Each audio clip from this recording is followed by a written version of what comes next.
TNPSC போட்டியாளர்களுக்கு Villupuram வெற்றிவாகையின் வெற்றி வணக்கம். இன்றைக்கி நம்ம பார்க்க போகிறது 7ஆம் வகுப்பில் டேர்ம் 1ல் இயல் 3 புலி தங்கிய குகை அப்படின்ற டாபிக் பார்க்கலாம். ஓகேங்களா?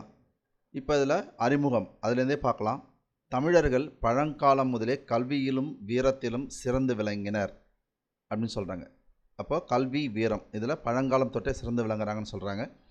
நாட்டை காக்க போர்க்களம் செல்வதை தன் முதன்மையாக கடமையாக அவங்க கருதுனாங்க. அப்போ நாட்டை காக்கணும்னா வீட்டுக்கு ஒருத்தவங்க போருக்கு வரணும், அது ஒரு முதன்மையான கடமையாக கருதுகிறாங்க. ஓகேங்களா? சங்ககால தாய் ஒருவர் தன் மகனின் வீரத்தை பற்றி பெருமிதத்துடன் கூறும் செய்தி தான் இந்த புலி தங்கிய குகை அப்படின்றத கொடுக்குறாங்க. இது புறநானூரில் சொல்லப்பட்டிருக்கிற ஒரு பாடல். ஓகேங்களா? அந்த பாடலை எழுதினவங்க காவற்பெண்டு. ஓகேங்களா? அந்த காவற்பெண்டுன்றவங்க இந்த புறநானூற்றில் ஒரே ஒரு பாடலை மட்டும்தான் எழுதியிருக்காங்க. அது இந்த பாடல். சிற்றில் நற்றூன் பற்றி நின் மகன் யாண்டு உளனோ என வினவுதி என் மகன் யாண்டு உளன் ஆயினும் அறியேன் ஓரும் புலி சேர்ந்து போகிய கல் அலை போல ஈன்ற வயிறோ இதுவே தோன்றுவன் மாதே போர்க்களத்தானே. அதாவது அந்த அரசு அவையிலேருந்து ஒரு பெண் ஒரு தாயிடம் உங்களுடைய மகன் எங்கே இருக்காங்க அப்படின்னு கேட்குறாங்க. அவன் இங்கெல்லாம் போர்க்களத்தில் தான் இருப்பான் அப்படின்னு சொல்கிறாங்க. புலி எப்படி தன்னுடைய குகையில் தங்குமோ அதே மாதிரி அவனை பெற்ற வயிறு தான் இது, அவன் கண்டிப்பாக போர்க்களத்தில் தான் இருப்பான் அப்படின்னு ஒரு செய்தியை இவங்களுக்கு கொடுக்கறதா இதில் சொல்லப்படுது. ஓகேங்களா? பார்க்கலாம், பொருள் பார்க்கலாம். பாருங்கள், இந்த பாடல்களை கொஞ்சம் நல்லா படித்து வச்சுக்கோங்க. ஏன்னா சில வரிகளை கொடுத்துட்டு இது எந்த நூலில் இடம்பெற்றிருக்கு அப்படின்னு கேட்கலாம். இந்த பாடலை எழுதியவர் யாருன்னு கேட்கலாம், காவற்பெண்டு. அதனால் நீங்கள் இப்போலேருந்து ஒரு தடவைக்கு 4 தடவையாக இதெல்லாம் நீங்கள் ரிவிஷன் பண்ணால் மட்டும்தான் எக்ஸாம் அப்போ இந்த பாடல் எதில் இருக்குது, யார் எழுதுனாங்கன்னு நமக்கு ஞாபகத்துக்கு வரும். ஓரலாக ஒரு தடவை படிக்கும்பொழுது நமக்கு எக்ஸாம் டைமில் ஆப்ஷன் கரெக்டாக எடுக்கிறதுல கொஞ்சம் சிரமம் ஏற்படும். ஓகேங்களா? ரைட்.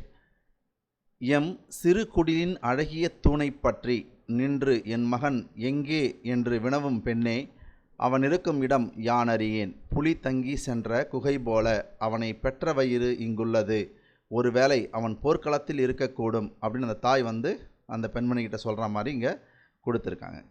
சொல் பொருள். சிற்றில்னா சிறு வீடு, யாண்டு எங்கே, கல் அலை கற்குகை, ஈன்ற வயிறு பெற்றெடுத்த வயிறு. இந்த சொல் பொருள்லாம் நம்ம தெளிவாக நம்ம படிச்சுக்கிறது நல்லது. ஏன்னா ஒவ்வொரு எக்ஸாம்லையும் 2 கொஸ்டின் சொல்லும் பொருளும் வைக்கிறாங்க. ரைட். இதில் பாருங்கள், சால்புடைய பெண் ஒருத்தி புலவரின் வீட்டுக்கு சென்று அன்னையே உன் மகன் எங்கு உள்ளான் என்று கேட்டாள்.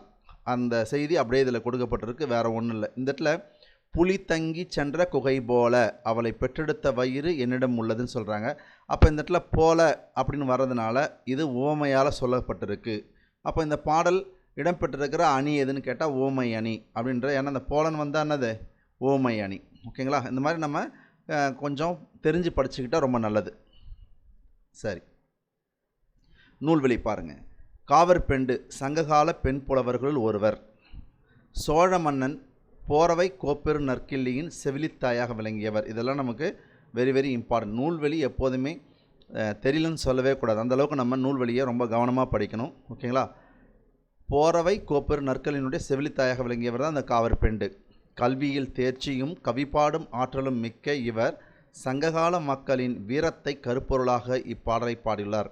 அப்போது இவங்க இந்த புறநானூரில் ஒரே ஒரு பாடல் தான் பாடியிருக்காங்க. அதனால் இதை நமக்கு என்ன பண்ணுவாங்க, இந்த காவற்பெண்டு என்பவங்க எதை பற்றி புறநானூரில் பாடியிருக்காங்கன்னு கேட்கலாம், வீரத்தை. ஓகேங்களா? இதெல்லாம் கொஞ்சம் நல்லா பார்த்துங்க, இந்த வீரத்தைன்றது தெளிவாக பார்த்துங்கப்பா. ரைட். இவர் பாடிய ஒரே ஒரு பாடல் புறநானூற்றில் இடம்பெற்றது. அவங்க இப்போ இந்த புறநானூரில் ஒரே ஒரு பாடல் தான் பாடியிருக்காங்க, அதுவும் வீரத்தை பற்றி பாடியிருக்கிறாங்க. புறநானூறு 8 தொகை நூல்களில் ஒன்று, நமக்கு நல்லாவே தெரியும். ஓகேங்களா? இது அகம் சார்ந்த நூலா புறம் சார்ந்த நூலா அப்படின்னு பார்க்கும்பொழுது புறம் சார்ந்த நூல். ஓகேங்களா? என்ன பொருள் சார்ந்த நூல் புறநானூறு அப்படின்னு கேட்டால் புறப்பொருள் சார்ந்த நூல். இந்த நூல் பண்டை கால தமிழ் மக்களின் வாழ்க்கை முறை, நாகரிகம், பண்பாடு, வீரம் என தமிழர்களுடைய கருவூலமாக இந்த புறநானூறு விளங்குது. ரைட். முதலியவற்றை வெளிப்படுத்தும் நூலாக விளங்குகிறது. இந்நூலின் 86வது பாடல் இங்கே தரப்பட்டுள்ளது. எத்தனாவது பாடலாம் கேட்க மாட்டாங்க. ஓகேங்களா? கேட்குறது கிடையாது. இப்போ வரக்கூடிய காலங்களை பார்த்தா இதை கூட எத்தனாவது பாடலாக இடம்பெற்றிருக்குன்னு கேட்டாலும் ஆச்சரியப்படுறதுக்கு இல்லைன்னு தான் இருக்குது. ரைட். இதனுடைய மதிப்பெல்லாம் நம்ம புத்தகத்தில் தெளிவாக கொடுத்துருப்போம் ஒன்றுத்தையும். சரி, இப்போ பாருங்கள், நம்ம புக் ஓப்பன் பண்ணிப்போம். இப்போது நம்ம இந்த பாடல் பார்த்தோம், அதுக்கான பொருள் பக்கத்திலே கொடுத்துருக்குறோம். அப்புறம் அதனுடைய அறிஞர் பொருள் கொடுத்துருக்குறோம், நூல்வெளி ஃபுல்லாக கொடுத்துருக்குறோம். ஓகேங்களா? அதுக்கப்புறம் எந்தெந்த தேர்வுகளில் அது கேட்கப்பட்டிருக்கு அப்படின்ற விஷயத்தையும் நம்ம இங்கே காமிச்சிருக்கோம். இந்த பாருங்கள், மதிப்பீடு எல்லாமே கம்ப்ளீட்டாக கொடுத்துருவோம். ஓகேங்களா? ரைட். பாஞ்சை வளம். இந்த பாஞ்சை வளம்ன்றது கட்டபொம்மன், வீரபாண்டிய கட்டபொம்மனுடைய வீரத்தை பற்றி சொல்லக்கூடிய ஒரு நாட்டுப்புற பாடல். ஓகேங்களா? சரி, தமிழ்நாட்டில் பல வகையான நாட்டுப்புற இலக்கியங்கள் வழங்கி வருகின்றன. ஓகேங்களா? நாட்டுப்புற பாடல் இது. அவற்றுள் கதைப்பாடல் என்பது கதை தழுவிய நிலையில் அமையும் பாடலாகும். ஓகேங்களா? கதைப்பாடல்னால் அந்த கதையை தழுவி, வீரபாண்டிய கட்டபொம்மனுடைய கதையை தழுவி பாடப்பட்டிருக்கு. அது சமூகத்தை பாடல், வரலாற்று கதை பாடல், புராணக்கதை பாடல் என பல வகைப்படும். வீரபாண்டிய கட்டபொம்மன் வரலாற்றை கூறும் கதைப்பாடலில் ஒரு பகுதி தான் தரப்பட்டிருக்கு. இந்த பாடலையும் அந்த வீரபாண்டிய கட்டபொம்மனுடைய வீரத்தை சொல்லப்படுது. இதில் பார்த்திங்கன்னா இந்த புலியும் பசுவும் வந்து ஒரே நீர்த்துறையில் வந்து நீர் பருகுமா. ஏன்னா அது என்ன பண்ணதான், இந்த புலி வந்து பசுவை அடித்து சாப்பிடதான். ஒரு முயல் அந்த நாயை வந்து விரட்டுமா, சென்னாயை விரட்டுமா. அந்தளவுக்கு வீரம் பொதிந்த மண் இது அப்படின்றதுக்காக தான் உங்களுக்கு இதை கொடுத்துருக்காங்க. சரி, சுத்த வீரன் கட்டபொம்முதுரை துலங்கும் பாஞ்சை வளங்கள் சொல்வேன், நாட்டு வளங்களை சொல்லுகிறேன், பாஞ்சை கோட்டை வளங்களை கேளுமையா அப்படின்றத மாதிரி இந்த பாடல் ஃபுல்லாகவே யாரோட பற்றி தான் பாடுறாங்க, வீரபாண்டிய கட்டபொம்மனை பற்றி தான் முழுக்க இந்த பாடல்களில் உங்களுக்கு தரப்பட்டிருக்கு. இதில் எந்த வரி வேணாலும் பண்ணலாம். நமக்கு கேட்டு இது யாரை பற்றி சொல்லக்கூடியது அப்படின்னு கேட்கலாம். கொஞ்சம் பாடல் வரிகளை கொஞ்சம் ஒரு தடவைக்கு 2 தடவையாக படித்து பார்த்துங்க, மனப்பாடம் பண்ணாமல் படித்து பார்த்துங்க. இது எதில் சொல்லப்படுதுன்னா ஒரு நாட்டுப்புற பாடல் அப்படின்றத நம்ம தெரிஞ்சுக்கணும். ஓகேங்களா? ரைட். இதில் இருக்கிற அறிஞர் பொருள் ஃபுல்லாக படிங்க. இதெல்லாம் இந்த வாரணம், யானை, இந்த மாதிரி ரொம்ப டீவியேஷனாக இருக்கிறதெல்லாம் நீங்கள் தெளிவாக படிச்சுக்கணும். ஓகேங்களா?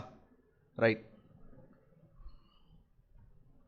பாருங்கள், கமுகு, பாக்கு, இதெல்லாம் எக்ஸாம்பிளில் கேட்டிருக்கிறாங்க. ரைட்.